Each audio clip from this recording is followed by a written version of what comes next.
প্রচলিত মিলাদ ও কিয়াম কোরআনের সুন্নাহ অনুযায়ী বৈধ কি? আহারে মিলাদ আর কত জ্বালাইবি? আমার বাপেরে কি জ্বালান জ্বালাইছে এই মিলাদে। আমার লক্ষ্মীপুর জেলার বশিকপুর ইউনিয়নে 1600 আলেম ছিল এত টাইম। 1600 আলেম, কয়েকজন ছিল ভারত বিখ্যাত।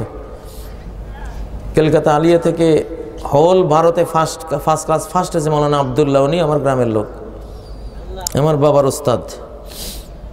বাবা যখন দেওবন্দ থেকে পড়ে আসছে তখন মিলাদ বেদাত ওখানে শুনে আসছে। ফতুয়া একটা নিয়ে আসছে 10 হাত লম্বা, এটা পাইপের ভিতরে থাকতো। 1 লক্ষ মানুষ কিয়ামে দাঁড়াই গেছে, উনি বসে রয়েছে নির্ভীক চিত্ত, লঙ্ঘিয়ে সিন্ধুরে প্রলয়ে নৃত্যে ওগোকার তরিধায় নির্ভীক চিত্তে। এরকম ব্যক্তিত্ব সম্পন্ন একজন আলেম ছিলেন মৌলানা আব্দুল গনি রাহেমাহুল্লাহ। তো মিলাদের বিরুদ্ধে লড়াই করতে গিয়া তখন প্রচণ্ড মিলাদ, চতুর্দিকে কথায় কথায় মিলাদ আর মিলাদ আর মিলাদ। তো উনি মিলাদের বিরুদ্ধে অবস্থান গ্রহণ করাতে বিশাল বহস হয়েছিল। মৌলানা রুহুল আমিন 24 পরগনার মিলাদের পক্ষে ওনাকে নিয়ে আসছিল মিলাদিরা। রুহুল আমিন 24 পরগনার, উনি বিরাট মল্লযুদ্ধও ছিলেন। আমার চাচা বলে যে খোনারবাড়ির মসজিদে মৌলানা রুহুল আমিন এসে মিলাদের বিরুদ্ধে বহসে তোমার বাপেরে একটা হুঙ্কার দিছিল। হুঙ্কারের ছোটে আমার চাচা বলতেছে আমার মনে হয়েছিল খোনারবাড়ির মসজিদে 7 বাজে উড়ি চলে গেছে কোন দিকে। মৌলানা রুহুল আমিনের ওয়াজ মাইক ছাড়া 1 লক্ষ লোকে শুনতে পারত। এইরকম হেভি ওয়েট মুষ্টিযোদ্ধা সেই লোক। তো এই মিলাদ নিয়ে লাগার পরে तो मौलाना रूहुल अमीन बोलें कुछ लोग हैं कहते हैं कि मिलाद ज़माने रसूल में नहीं थी इसलिए बिदअत है। मैं कहता हूँ ज़माने रसूल में कुरान करीम का ज़बर ज़ेर पेश भी नहीं था, क्या ये भी बिदअत हो गई? কিছু মানুষ বলে মিলাদ নবীর যুগে ছিল না এই জন্য এটা বেদাত। আমি বলি নবীর যুগে, নবী সাল্লাল্লাহু আলাইহি সাল্লামের যুগে কোরআনের জবজের পেশে ছিল না এই জন্য কি সেটাও বেদাত? আমার আব্বা ওটি বললেন যে জি হজরত আপনি কহা, আপনি বলেছেন যে নবীজির যুগে জবরজের পেশ ছিল না। তো জবরজের পেশ ছাড়া কেমনে কোরআন পড়া যায়? আপনি একটা আয়াত শুধু আমার জবরজের পেশ ছাড়া পড়ি শোনেন। বেদাত করলে যে ব্রেইন ভোঁতা হয়ে যায়। ওনার বলা উচিত ছিল জবরজের পেশ কোরআনে লিখিত আকারে ছিল না, পঠিত আকারে ছিল, লিখিত ছিল না। এই কথাটা ভুলে গেছে, কয় যে জবজের পেশ ছিলই না। লিখিতও বাদ পড়ে গেল, পঠিতও বাদ পড়ে গেল, জবজের ছাড়াই কোরআন। এই তো আব্বা ধরে পড়ছে যে উনি তো তার্কিক ছিলেন। বেগাইরে জবরজের পেশকে कैसे कुरान करीम पढ़ा जा सकता है जरा पढ़कर सुनाइए। ততক্ষণে এই প্রশ্নের কারণেই মৌলানা রুহুল বুঝছে যে আমি ভুলটা কোথায় করছি। হায় হায়, এখন তো আলহামদু কইলে তো আ কইতে তো জবর, বিসমিল্লাহ বি কইতে তো জের। এখন সেই বিরাট হেলদি মানুষ, এই যে ঘামা শুরু, হায় হায় জবজের পেশ ছাড়া কেমনে কোরআন পড়বো? এই যে আটকিছে উনি, এখন খালি কাঁপতেছে আর ঘামতেছে, কাঁপতেছে আর ঘামতেছে। শেষে কিছুক্ষণ পরে এক দৌড় দিছে উনি, মৌলানা রুহুল আমিন 24 পরগনার দৌড় দিয়ে, ব্রিটিশ আমলের কথা বলতেছে, দৌড় দিয়ে উনি পালকিতে চড়তেন, পালকির ভিতরে ঢুকতেছে। তখনই আমার আব্বা গিয়ে ওনার পিছনে জামা চাপি ধরছে। গদ্দার কहीं का जाते कहाँ हो जवाब दे करके जाना पड़ेगा। বিশ্বাসঘাতক, কোথায় যাও উত্তর দিয়া যাও। তো উনি ঢুকতেছে পালকির ভিতরে, ইনি টানতেছে পালকির বাইরের দিকে।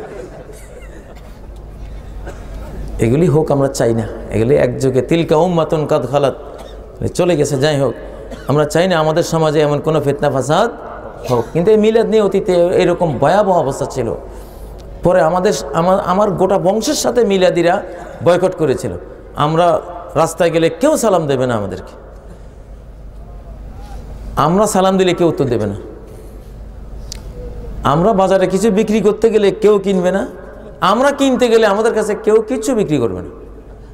আমাদের কোনো মেয়েকে কেউ ছেলে দেবে না, আমাদের ছেলে বিয়ে করাতে গেলে কেউ মেয়ে দেবে না। বয়কটের দফা ছিল এরকম মারাত্মক, কিন্তু নেক নিয়তে করছে ওরা। তারা যে আমাদেরকে দেখতে পারতো না, আমরা মিলাদ পড়ি না, দেখতে পারে না, এটা কিন্তু নেক নিয়তে। ওরা মনে করতো আরে আল্লাহ নবীর মোহাব্বত যার অন্তরে নাই সে তার মতো কবল পড়ার আসেনি। ওরা মিলাদকে মনে করতো নবী প্রেমের সর্বোচ্চ দলিল। তারাও কিন্তু আমাদের বিরোধিতা করছে নেক নিয়তে, বদ নিয়ত করে নাই। মুসলমানরা যে কাজই করে একটা নেক নিয়ত থাকে, হয়তো জ্ঞান নাই এই জন্য সে ভুল বুঝছে, কিন্তু তার নিয়তটা ভালো। নিয়তটা কি ভালো? আমিন জোরে বলা, এটা আবার কোন মুসলমান? এটা কি ইহুদি না খ্রিস্টান না জানি, আমাদের ইসলাম ধ্বংস করার জন্য মুসলমান ছবি নিয়ে ঢুকছে রে, এইটার ধর নেক নিয়ত। কারণ পাবলিক শত শত বছর থেকে যেটা জানে নাই, হঠাৎ করে এগুলি আসতেছে। সে কিন্তু ইসলাম রক্ষার জন্য আপনার বিরুদ্ধে গেছে, আপনি এই জন্য রাগ হইতে পারবেন না। পাগলের চিকিৎসককে সবসময় ধৈর্যশীল হইতে হয়। পাগলের চিকিৎসক ডাক্তার যদি পাগলের লগে ঘুষাঘুষি নিজে শুরু করে দেয়, তো আপনারা ডাক্তার হইতে কইছে, ঠিক না? আমি এই জন্য রাগ হই না। আমরা নিয়ে তো কতজনের কথা, হুজুর এমনি নামাজ পড়ে, আর ও তো কাজীর বিরুদ্ধে কথা বলতেছে ইসলাম রক্ষার জন্য। এটা ভালো, এই সচেতনতা জাতির মধ্যে থাকা ভালো। যে কোনো জিনিস আসলো আর মানে নিলাম, আনবাস সালসা, এটা তো ভালো না। একটু কইয়া বলি মানবো, ঠিক না? হঠাৎ করে কেন আইলো, এতদিন কেন ছিল না? জবাব দাও, দলিল দাও। ঘষতে ঘষতে এক সময় বুঝে আসছে, এইবার বুঝছি, এবার জানতে পেলাম, এবার হক বুঝি ফেলাইছি, জানতে পেলাম, আলহামদুলিল্লাহ। ডাক্তারকে সবসময় ধৈর্যশীল হইতে হয়। পাবলিক জনগণের কোনো দোষ নাই। কয়ে যে মসজিদে হুজুর আমরা রফিদান করছি, বাইর করে দেন। তোমার বাইর করতে না তো কারে বাইর করবো? সে বাপ দাদা 14 গোষ্ঠী ইমাম খতিব সবাই নামাজ পড়ছে রফিদান ছাড়া। তুমি আসামিদ করতে আইছো? তুমি কি ইহুদি না খ্রিস্টান না কি? তুমি কি তার ধর্ম নষ্ট করতে আসো? সে তো জানে না। এই জন্য সে ন্যাক নিয়তে তোমার বিরুদ্ধে অবস্থান নিছে। তুমিও ন্যাক নিয়তে সুন্দরভাবে তারে একটু বুঝাও। বাড়িতে নিয়ে একদিন 1 কেজি ডালিম নিয়ে আসো না, একটু 1 কেজি আপেল আনো না, একটু চানাচুর, সে কি পছন্দ করে এটা আগে বুঝো। বুঝিয়া সেই জিনিসগুলো আমি খাওয়াও না, কিছু কইও না। 4-5 দিন খাওয়াবার পরে সে কই বন্ধুরে আছে, তুই যে এই কাজটা করস, আচ্ছা বলতো কেন করস? তখন মন তৈরি হয়ে গেছে। এবার তুমি বলো, দেখো আমি সুন্নতের পাগল। কিসের পাগল? সুন্নত। যেখানে নবীর সুন্নত এটা শুনলে হইছে, সহি তরিকা আসছে, হ্যাঁ বাস, আমার আর কিছু দেখার নাই। নবী সুন্নতের মোহাব্বত দিয়া আমি নবীর সাথে একটু জান্নাতে জায়গা পাইতে চাই। হ্যাঁ, আপনি যদি বুঝাইতে পারেন সুন্দরভাবে, আর বুঝানো তো উচিত। আমার মনে হয় না বাংলাদেশে এগুলো নিয়ে কোনো গন্ডগোল কোথাও হবে না ইনশাআল্লাহ। অবশ্যই জনগণ নির্দোষ। জনগণ আলেমদের কাছ থেকে যে বুঝ পেয়েছে ওটাকে দিন মনে করে নতুন কোনো জিনিস আসলে তারা রুখে দাঁড়াচ্ছে দিন রক্ষার জন্য। তাদের নিয়ত খুবই ভালো, আর এরকম জনগোষ্ঠী হওয়াই ভালো। নাহলে তো হজ বাবার মতো লই গেছে মানিকগঞ্জে হজ করাইতে আছে, এরকম জনগোষ্ঠী দিয়ে কোনো লাভ আছে? দোহার না, দোহারে, হ্যাঁ দোহার। জনগণ যদি কোনো প্রতিরোধ ক্ষমতা না থাকে, যে যেমনি ইচ্ছে আমনে নিয়ে চলে যাবে। এই জন্য তারা একটু বাধা দেবেই। দেখ, প্রথম বিয়ে হলে মেয়েটা স্বামীর বাড়ি যাইতেই চায় না, কত কান্নাকাটি, আহারে সে কান্নার রোল। কিন্তু 15-20 বছর পরে সে বাপের বাড়িতে আর আইতে চায় না, ঠিক না? তো যে কোনো জিনিসই মানুষের ধারণার বিপরীতে যখন আসে, এটা মানাইতে প্রথমে একটু হয়, এটা ভালো লক্ষণ, এটা ভালো লক্ষণ, এটা খারাপ না, এটা বুঝতে হবে। তো মিলাদ নিয়ে পরে আমার বংশ, আমার বাবা মাইজদি হাইকোর্টে ব্রিটিশ আদালতে মামলা করেছিলেন। ব্রিটিশ আদালতে মামলা হয়েছে। ব্রিটিশ বিচারক আমার পিতার পক্ষে রায় দিয়েছেন যে মাওলানা আপনি সঠিক। কারণ ব্রিটিশরা বুঝে, ওরা তো খ্রিস্টান, যে ক্রিসমাস, মিলাদ তো হলো ক্রিসমাস, ঈসা আলাইহিস সালামের জন্মদিন পালনের অনুষ্ঠান। এটা তো মুসলমানের জিনিস না, এটা খ্রিস্টানদের জিনিস। ওই বিচারক সূক্ষ্ম বিচার শক্তি দিয়া ওইটা বুঝছে, পরে রায় দিছে আমার পিতার পক্ষে। যখন রায় দিছে তখন ওই বয়কট টয়কট যা ছিল সব শেষ।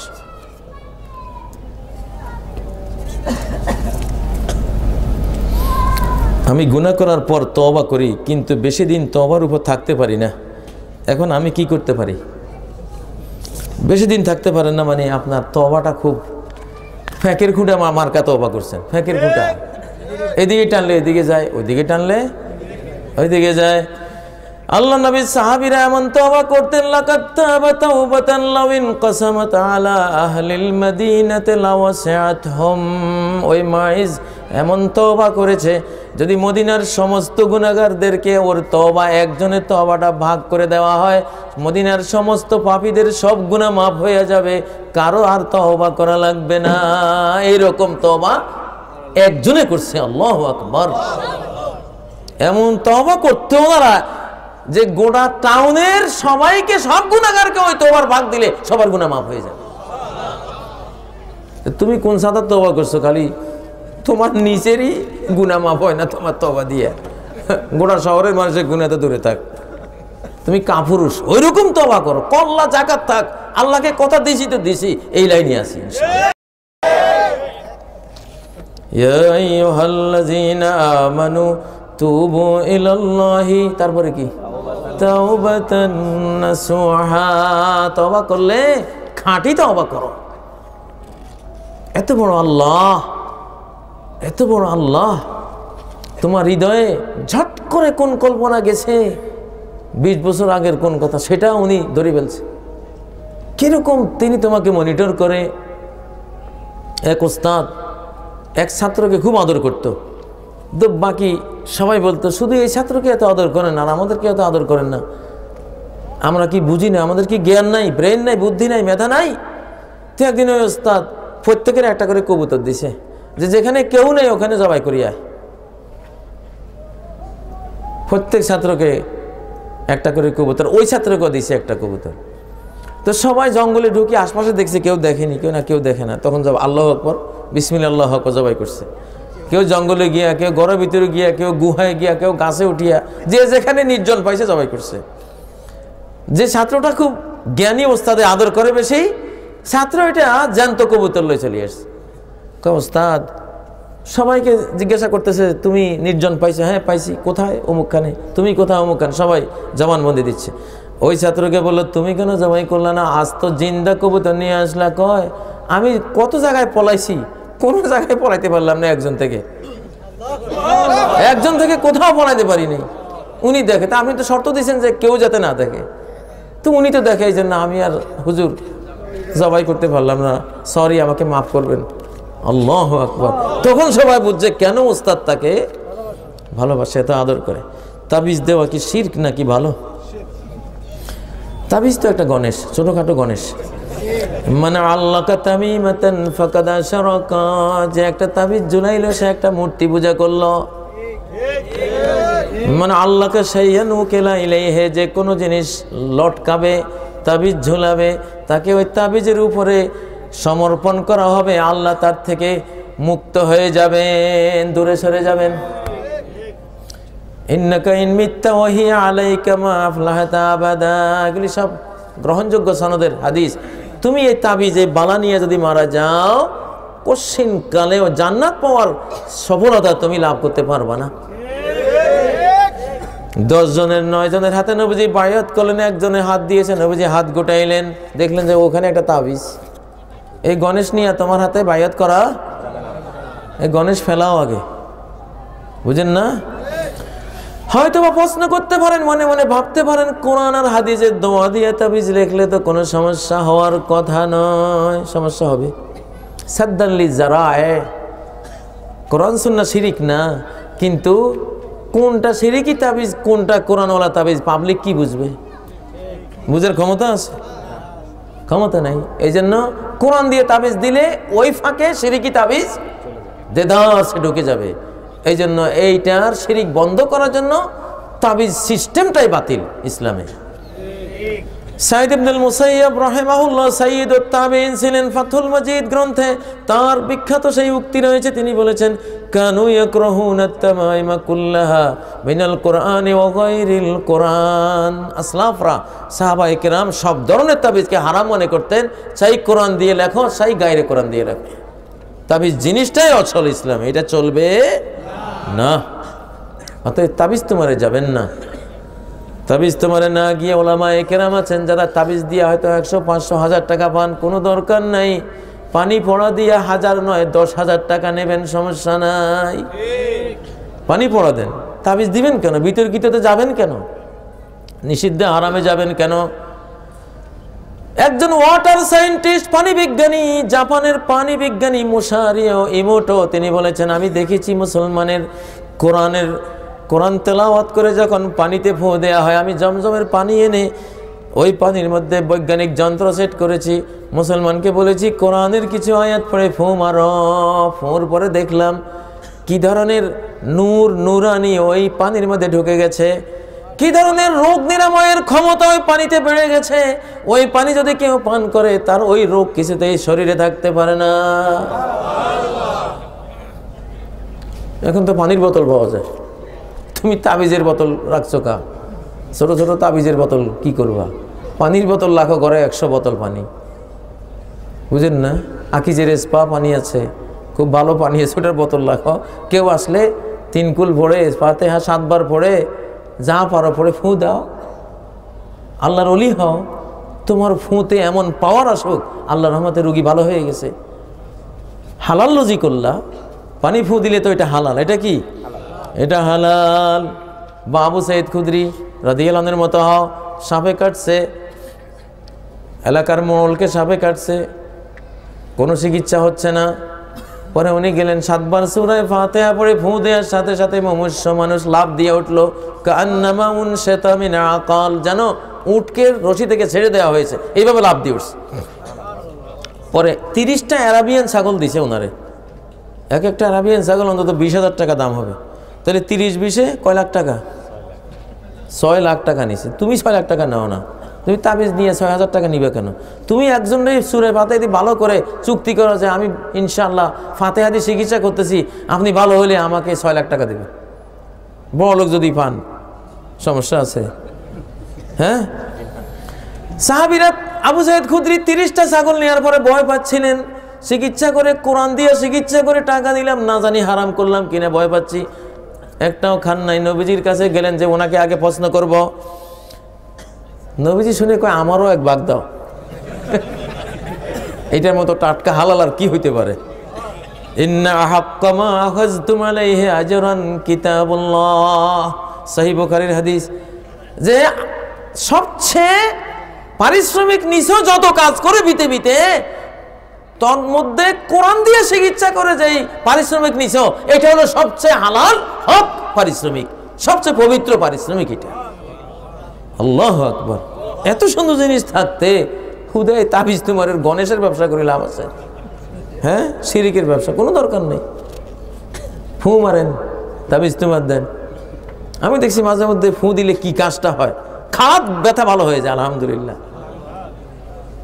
হালালটা করেন, আল্লাহ তৌফিক দান করেন। আমাদের ওলামায়ে কেরামকে আল্লাহ তাআলা হালালটা দিয়ে রুজি করারও তৌফিক দান করেন।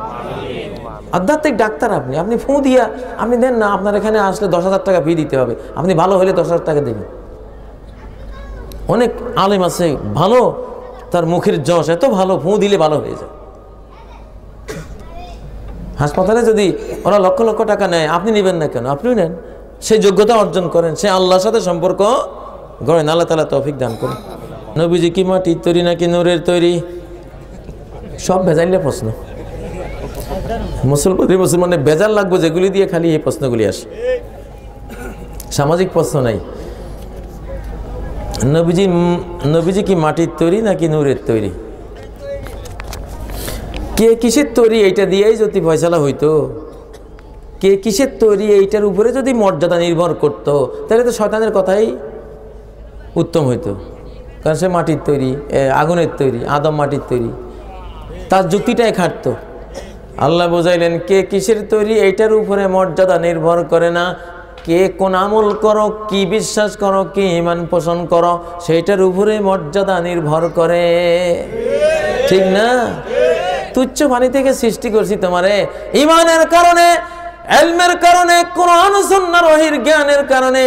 মালাইকার উপরে তোমার মর্যাদা, মালাইকা নূরের তৈরি, আদম মাটির তৈরি। নূরের তৈরি ওয়ালাকে দিয়া মাটির তৈরি ওয়ালাকে সেজদা করাইয়া আল্লাহ কি শিখাইলেন? আল্লাহ শিখাইলেন কে কিসের তৈরি এটার উপরে কোনো মর্যাদা নাই, কে কোন আমল করবা এটার উপরে মর্যাদা, ঠিক না? তো কেন এই প্রশ্নটা করো? কে কিসের তৈরি কি যায় আসে? কিচ্ছু না, নাথিং। বুঝেন না? আমল ভালো হোক, ইমান সহি হোক, একত্ববাদী গোলাম হোক, ফেরেশতাদেরকে ছাড়িয়ে যাবে।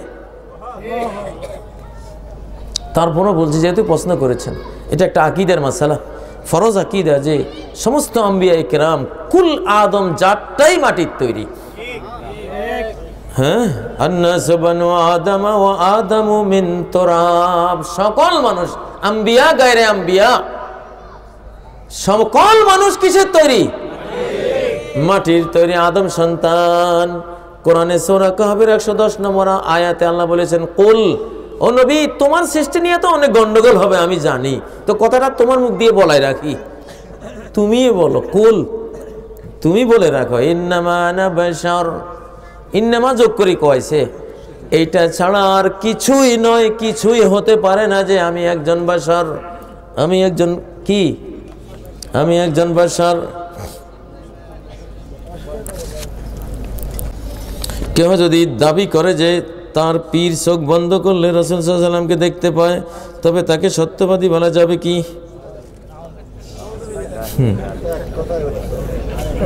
পীর চোখ বন্ধ করলে রাসূল সাল্লাল্লাহু আলাইহি ওয়াসাল্লামকে দেখতে পায়, তবে তাকে সত্যবাদী বলা যাবে কিনা? কি কইতাম আর এসব পীর লইয়া, কত কইতাম। এই পীর মুরিদি না করলে হয় না? হ্যাঁ, আলিম উলামা, আলেম মুতাআল্লিম, সব আলেম হয়ে যান, সব মুতাআল্লিম, আলেম আর আলেমের ছাত্র, বাস, এটাই মুসলমান। মুসলমান সমাজে এক থাকবে ওলামা, আরেক দল থাকবে মুতাআল্লিম, মুআল্লিম মুতাআল্লিম। ইন্নামা বুইসতু মুআল্লিমা, আমি মুহাম্মদুর রাসূলুল্লাহ একজন মুআল্লিম, শিক্ষক রূপে আমি প্রেরিত হয়েছি। আল্লাহু আকবার। ইন্নামা বুইসতু লিউতাম্মিমা মাকারিমাল আখলাক। আমি কাজী ইব্রাহিম তো মস্ত বড় পীর হইতে পারতাম, কিন্তু পীরের ভিতরে যে শিরিক ঢুকছে, এই জন্য ওই লাইনে আর যাই নাই। বাংলাদেশে আমি বড় পীর সাহেব হইতে পারতাম আল্লাহর রহমতে, বুঝেন না? মারফতের 7 শহর আমি ঘুরে আসছি।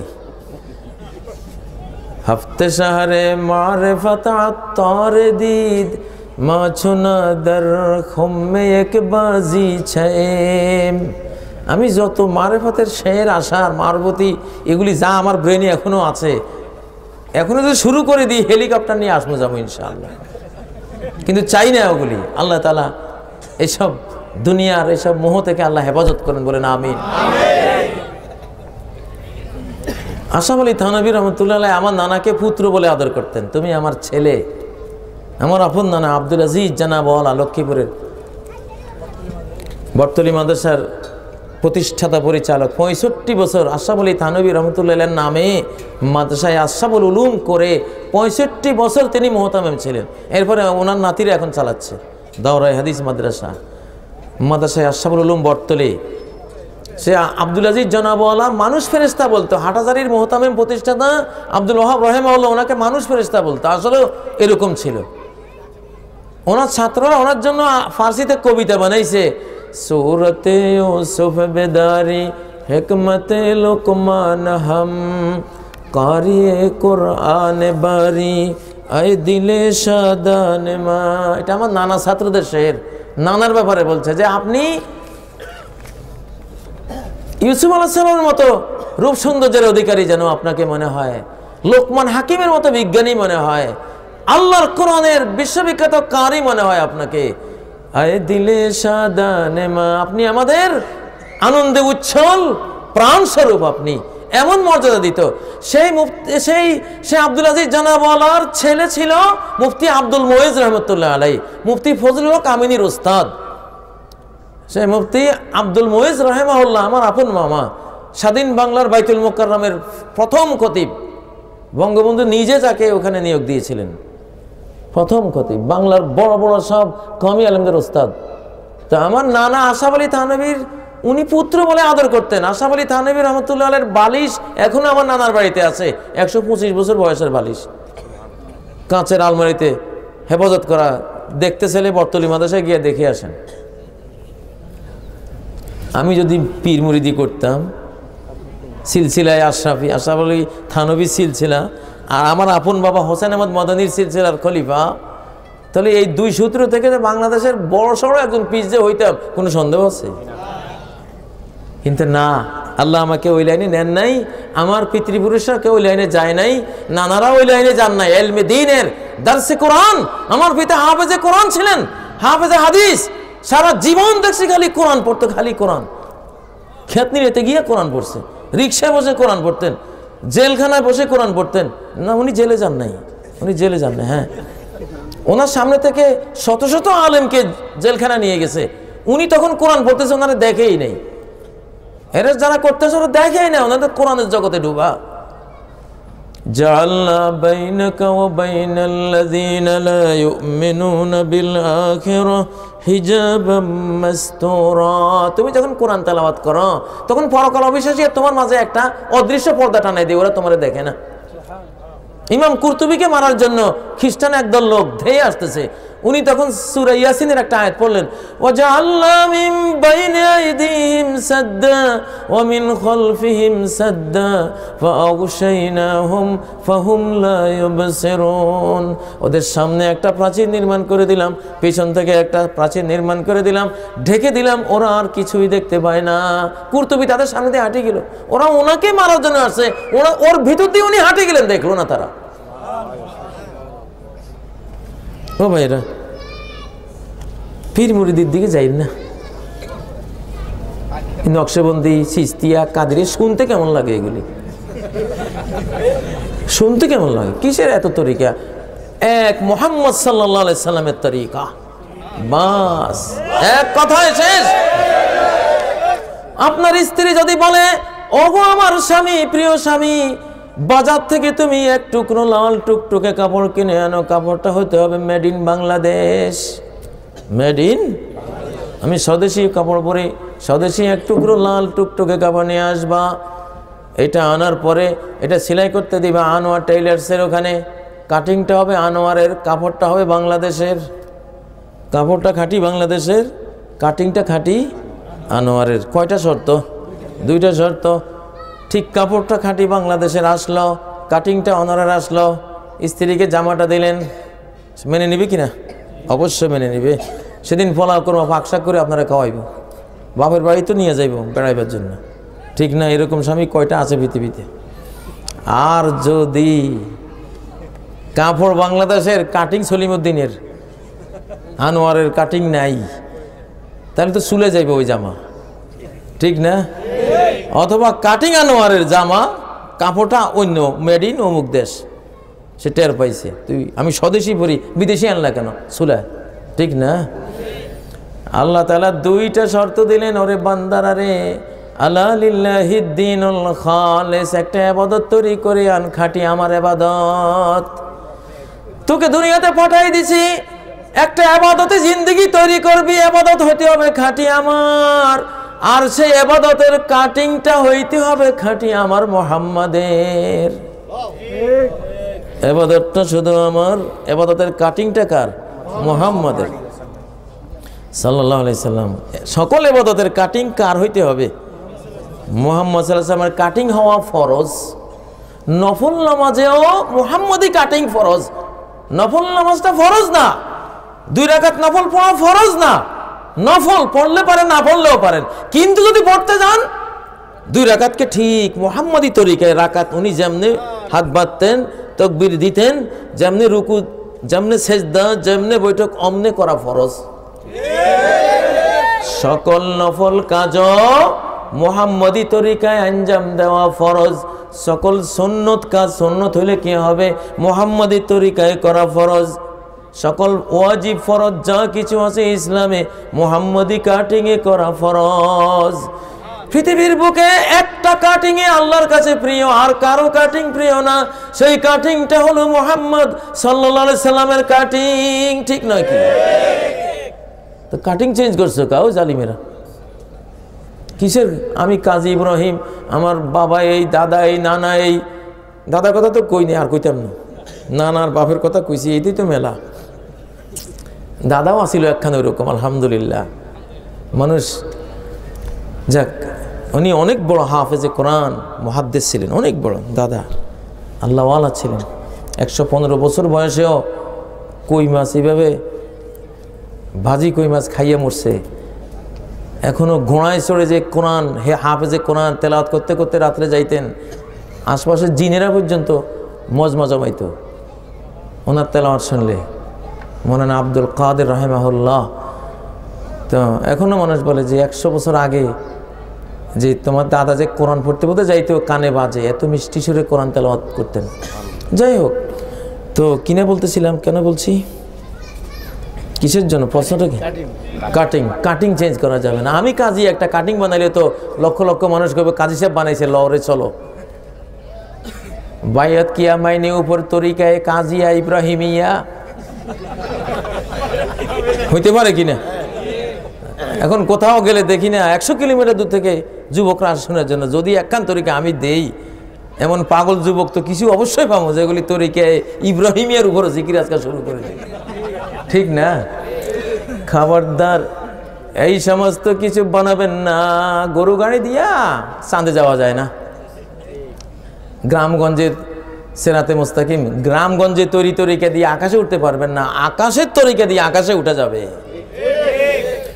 আলা সিরাতিম মুস্তাকিমিন তানজিলাল আজিজির রহিম। ওই সিরাতে মুস্তাকিম, যে সিরাতে মুস্তাকিম আজিজের রহিমে নাজিল করেছেন। আপনি কোনো গ্রামে বানান নাই, নকশাবন গ্রামের তৈরি না, চিস্তাম গ্রামের তৈরি না, ঠিক না? আল্লাহ তাআলা তৌফিক দান করুন। বিয়ের জন্য মেয়ে দেখতে গেলে সবাই কি দেখতে পারবে? সবাই বিয়ে করলে সবাই দেখতে পারবে? সবাই যদি বিয়ে করে সবাই দেখতে পারবে, আর যদি সবাই বিয়ে না করে, একজনে বিয়ে করে, একজনে দেখবে। কয়জনে? একজনে দেখবে। অন্যজনে দেখলে চোখের মধ্যে সীসা গলায় দিবে একবারে কিয়ামতের দিন। দেখলি কেন?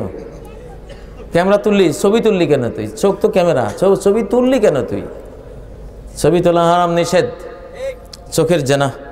স্বামী স্ত্রী মিলেমিশা করলে যে লস হয় শরীরে, একটা ফরনারি দেখলে সেম লস। জিনাল আইনিন নাজার, চোখের জিনা হলো চোখ দিয়ে তোমার ওই লস হয়। স্বামী স্ত্রীর ঘরে ঘরোয়া জিন্দিগিতে যে লসটা তাদের হয়। কত লস করবি? লস করতে করতে তো 23 বছরে বুড়া হয়ে গেলি, আর কত দেখবি? জাপানিরা হিসাব করছে ওদের সব বুড়া 23 বছরের বয়স। সিনেমা দেখতে দেখতে, আমার ছোটোবেলায় আমি খুব লাইট ভক্ত ছিলাম, 3 ব্যাটারি লাইট কিনতাম, খুব লাইটের ভক্ত ছিলাম। আলোর সাথে এত সম্পর্ক, লাইট আনি খালি, কোনখানে একটু অন্ধকার, খালি অন্ধকার দেখলে লাইট টিপা দিতাম, অনেক দূর আলো যাইতো, আর কি আনন্দ যে লাগতো, আমার লাইটটা অনেক দূর গেছে। এমন করতে করতে 3 দিনে ব্যাটারি শেষ। যৌবনের যে একটা ব্যাটারি আল্লাহ তোমারে দিছে, এই রে চ্যানেল, এ কি এখানে চ্যানেল অমুক, এই এটা স্টার জলসা দেখ, ওখানে কি ওইটা, আবার আরেকটা জি বাংলা, এটা কি, এটাই খালি এমনি এমনি টিপতে টিপতে 23 বছরে ফিউজ।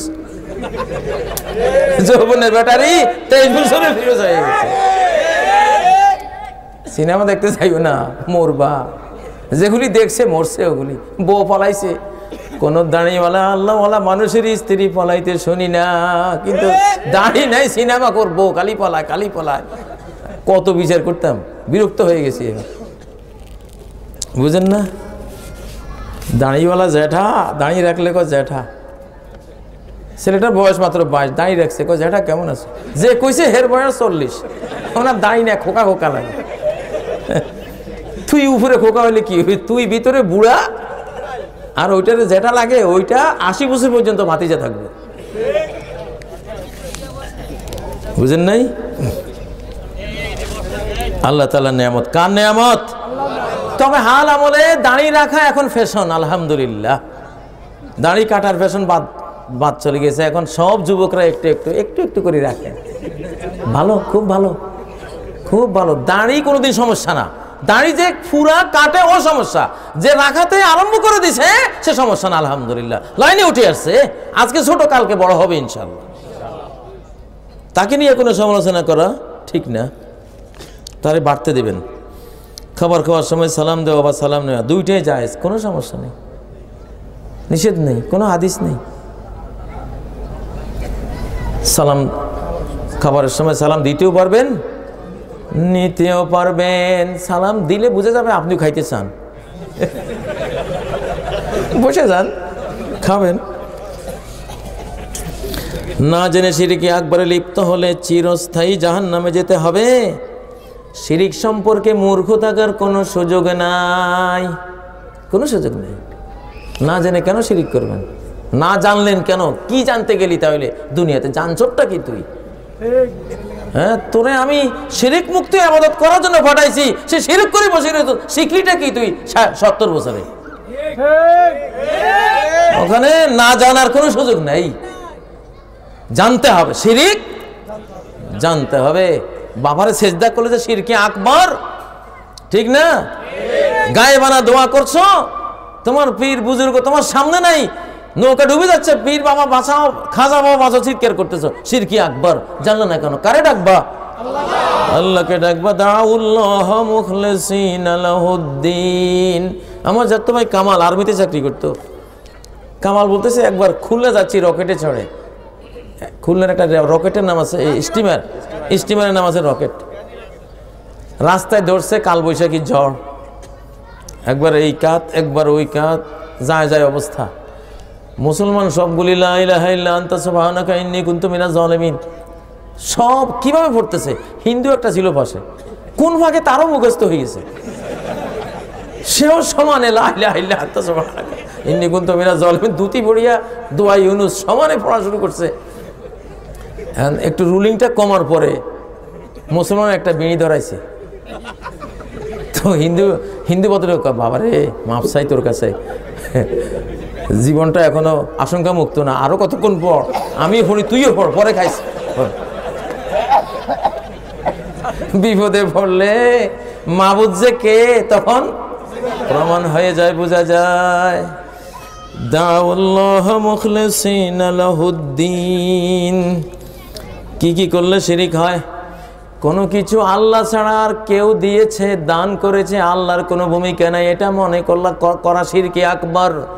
কোনো বড় লোকের কাছে তুমি হাত পাততে যাওয়ার আগে মনটা আল্লাহর কাছে পাততে হবে।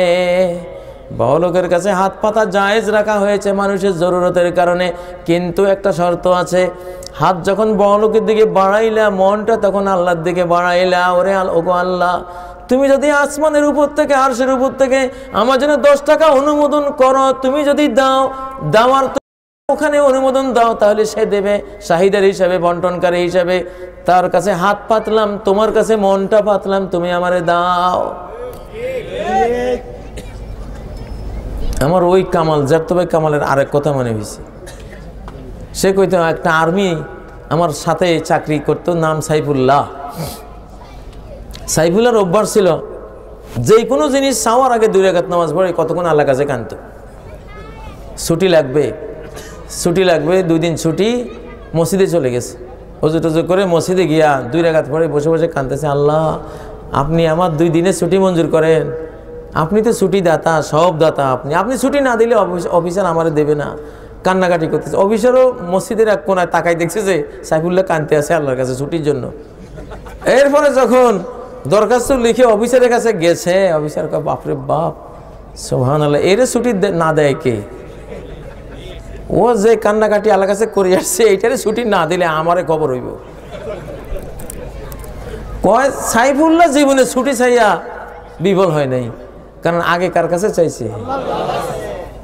অফিসারের কাছে। হাতটা বাড়াবার আগে মনটা আল্লাহর কাছে বাড়াই আসছে।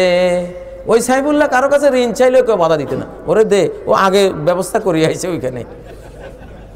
কথা বুঝেন নাই? তাহলে কোনো কিছু আল্লাহ ছাড়া আর কেউ নিজ গুণে, নিজ একক ক্ষমতায় দিয়েছে, আল্লাহর কোনো ভূমিকা নাই। পীরে ফোলা দিয়েছে, হুজুরে আমাকে ব্যবসার উন্নতি দিয়েছে, অমুক মাজারওয়ালা নির্বাচনে আমাকে বিজয় আমাকে দিয়েছে, অমুকে এটা করেছে, এই জাতীয় বিশ্বাস যতগুলি আছে সবগুলি শিরকে আকবার। একটি ধূলিকণা সহ এর দাতা আল্লাহ ছাড়া আর কেউ নাই। ওমা বিকুম মিন নি'মাতিন ফামিনাল্লাহ। যত নেয়ামতই ভোগ করো না কেন, যৌবনের নেয়ামত, দৃষ্টির নেয়ামত, শ্রুতির নেয়ামত, বক্তৃতা দেওয়ার নেয়ামত, খাবারের নেয়ামত, অক্সিজেনের নেয়ামত, সূর্যের আলোর নেয়ামত, যত নেয়ামত ভোগ করো সব কিছু দাতাকে আল্লাহ। অন্য কেউ দিয়েছে স্বতন্ত্র তার ক্ষমতা, এটা মনে করা শিরকে আকবর, শিরকে আকবর, অতএব দেওয়া যাবে না। একটা শিরক, এটা শিরকে বিরুবুবিয়া। দ্বিতীয় শিরক, ইবাদতের একটি ধূলিকণাও গায়রুল্লাহকে দিলে শিরক হয়ে গেল। নামাজ পড়তেছে, যেমন তেমন করে রুকু সিজদা করার অভ্যাস, 3 মিনিটে 4 রাকাত শেষ হওয়ার অভ্যাস। আজকে প্রিন্সিপাল সব বসে রয়েছে দেখতে আছে, আজকে 4 রাকাতে 7 মিনিট লাগাইছে। তুই কি নামাজ পড়ছ না মূর্তি পূজা করছ? প্রিন্সিপাল পূজা করছ। শিরকে খাফি, শিরিক চলবে না, শুধু আল্লাহর জন্য করতে হবে। ওমর এক শিশুকে বলতেছে, ওরে শিশু তোর নামাজ হয় না, ভালো করে পড়। শিশুটা দ্বিতীয়বার নামাজ পড়ছে, আরো খারাপ করে পড়ছে। ওমর বললো যে তোরে কইলাম ভালো করে পড়তি, তুই আরো খারাপ করলি। কয় ওমর, তোমারে খুশি করার জন্য পড়লে তো নামাজ একটু খারাপ করেই পড়ে যা গুনাহ হয়েছে, এখন তোমারে খুশি করার জন্য পড়লে তো বড়টা হইব, শিরিক হয়ে যাবে, এই জন্য খারাপ করে পড়ছি। যখন তুমি দেখতে না তখন ভালো করে পড়বো, যাও। হায় রে, বিশ্ববিজয়ী জাতির ছোট্ট শিশুর তাওহীদের জ্ঞান কি পরিমাণ ছিল। ওমর, তোমারকে দেখাইতে পড়লে তো নামাজ নষ্ট করি যা গুনাহ কামাইছি, এখন আরো বড়টা হইব। শিরিকের গুনাহ বড় না? হ্যাঁ, সুবহানাল্লাহ। এরকম ছিল মুসলমান আগের যুগে। এটা হলো শিরকে বিল উলুহিয়া, ইবাদতের এক ধূলিকণাও আর কাউকে দেওয়া যাবে না। সবকিছু কার? সবকিছু কার? আল্লাহর। 10টা গরু জবাই করলাম, হুজুরের ইসালে সওয়াব, 10টা শিরিক করলাম। এই জাতীয় জায়গায় কোনো জিনিস যেখানে শিরিক হয় ওখানে জবাই করাও একটা শিরিক। এক ব্যক্তি বলল, ইয়া রাসূলুল্লাহ, এক জায়গায় উট কোরবানি করব, উট জবাই করব, যেখানে জাহিলি যুগের মুশরিকরা উট জবাই করত। নবীজি বললেন, ওখানে কি জাহিলি যুগের কোনো এরকম বেদি টেদি ছিল? হ্যাঁ, ওখানে ছিল। না, তাহলে ওইখানে জবাই করা যাবে না। যেখানে শিরকের কোনো গন্ধ নাই সেইখানে জবাই করতে হবে, শিরকের ধারে কাছেও যাওয়া যাবে না। সুবহানাল্লাহ।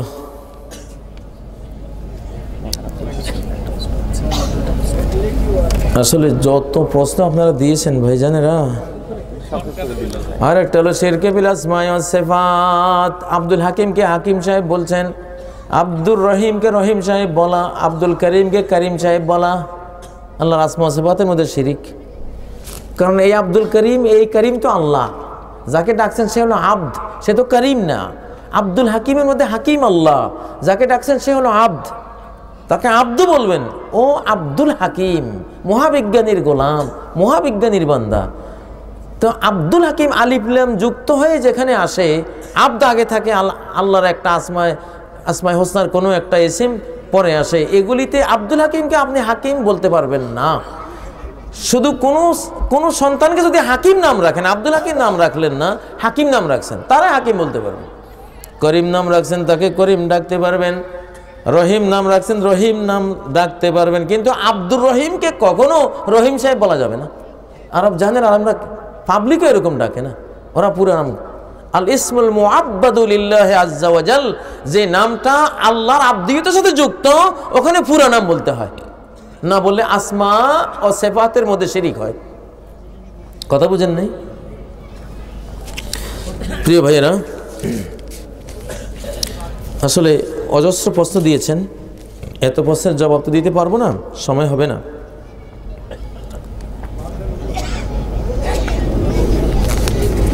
প্রশ্ন উত্তর কি শেষ করব?